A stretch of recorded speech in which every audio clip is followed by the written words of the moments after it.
कैसे अपने आप को जला दिया, कुछ नहीं। प्रकृति सिखाती है बहुत कुछ। हमारी आंखों के सामने बहुत कुछ हो रहा है, हमारी आंखों के सामने बहुत कुछ घटित हो रहा है, हम अनभिज्ञ हैं, हमको समझ ही नहीं आ रहा कि प्रकृति रोज सिखा रही है कि जलना तो पड़ेगा। और देखो कहानी इसकी, ये बर्ड किंगडम का राजा है, ईगल।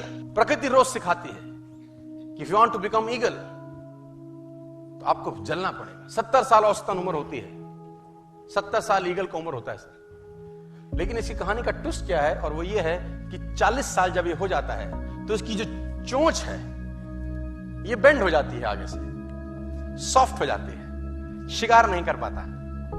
व्हेन ही रीच 40 इसकी चोंच बेंड हो जाती है, सॉफ्ट हो जाती है, शिकार कर करके शिकार नहीं कर पाता। इसके जो पंख हैं जिससे उड़ता है वो इतने भारी हो जाते हैं कि वो छाती से चिपक जाते हैं, इतने भारी हो जाते हैं कि छाती से चिपक जाते हैं, इसको उड़ने में तकलीफ होती है। इसके जो पैर हैं जिससे झपटा मारता है वो नाखून टेढ़े हो जाते हैं, कर करके 40 साल।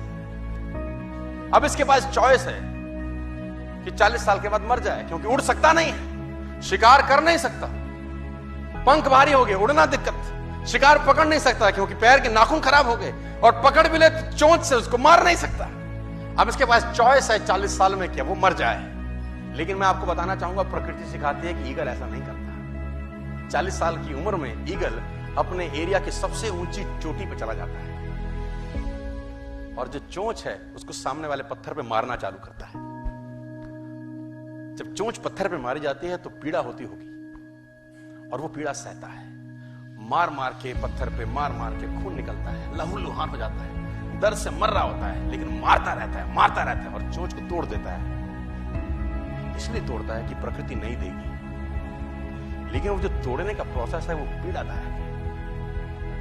सेम कहानी है, जो पैर के नाखून रहते हैं उसको रगड़ता है शिला के ऊपर, रगड़ के तोड़ देता है उसको।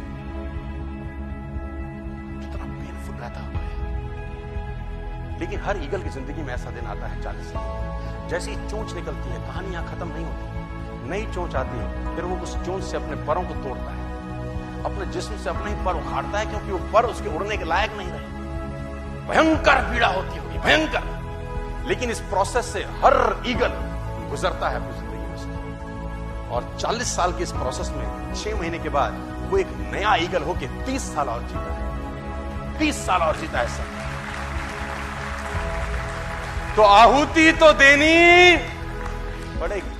आज कल परसों चॉइस आपकी है। मैं फिर कहता हूं, आज कंफर्टेबल हो जाएंगे तो जिंदगी अनकंफर्टेबल होगी, आज अनकंफर्टेबल हो जाएंगे तो जिंदगी कंफर्टेबल।